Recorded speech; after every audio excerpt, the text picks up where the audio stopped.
Ito yung puzzle ni Rolando Fernan, mga bossing. Unang sulong ang pula, talunin sa loob ng 8 moves. Yan, pataas ang pula, yan, pataas yan. Yan, ganyan. Ang itim naman, yung mga piyon pababa. Kasi may 3 ng dama ang itim. Yan. 8 moves lang tatalunin. Pero kung hindi 8 moves ang usapan, pwede namang matalo yan, no? Magpadama ka lang dyan Idama mo lang yung mga iba dyan. Kaya mo nang talunin yan. Kaya nga lang, 8 moves ang hinihingi. Paano nga ba, mga bossing? Shoutout natin si Rolando Fernan, no? Rolando Fernan sa kanyang pagbabahagi ng kanyang mga puzzle. Tayo, solve lang natin ito. Kasi ipinapasolve niya man talaga ito Paano nga ba, mga bossing? Ganito lang, sulong ka dito, pataas ang pula, kakain ang dama ng itim. Tapos dumama ka, kakain ulit ang dama ng itim ng 2, hindi pwedeng 1. 2 ito. Yan. Ngayon, sulong ka dito. Kakain ulit yung dama niya. Ayun Yan. Tapos ipadalwa mo to, pataas ang pula Ipadalwa mo yan.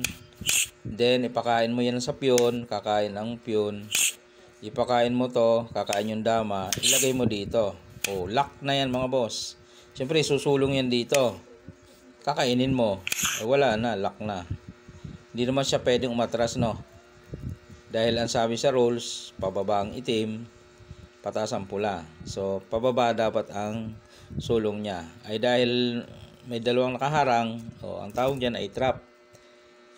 Sa rules, kapag wala nang maisulong, talo. 4 nga siya, wala namang maisulong, trap na kasi.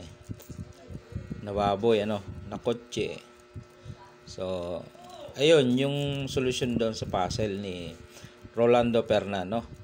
Support lang tayo, mga boss, sa larong dama, no? Yan, sabi ko nga, mga boss, kung hindi 8 moves, kaya naman talunin niyang itim na yan kahit may 3 dama. Kasi magpapadama ka lang dito papadama mo lang yung mga yan, marami ka nang idadama. Dadama yung mga pula mo. Pwede yan yun. Diba, dadama yung dama mo. Pwede mo matalo yan. Okay? Pwede rin tumabla pag mali ang sulong mo.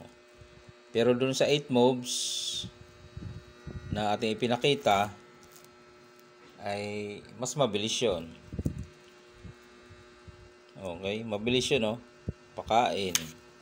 Dadama ka lang. Hindi pwedeng ito ikain kasi 2, obligado. Ayun. Tapos susulong ka dito, kakain ulit yan. Yan. Tapos padalwa mo, kakain ng piyon. Yun. Pakain mo. Kain ulit ang piyon. Pakain mo to. Doon ka. Ayan. Papakain niya. Ayun. Nakulong. Bilangin natin kung 8 moves nga ba. Balik lang natin. Bilangin natin kung naka-8 1, kain ng itim. 2, kain ng itim. 3, kain ng itim. 4, kain ng itim. 5, kain ng itim. 6, kain ng itim.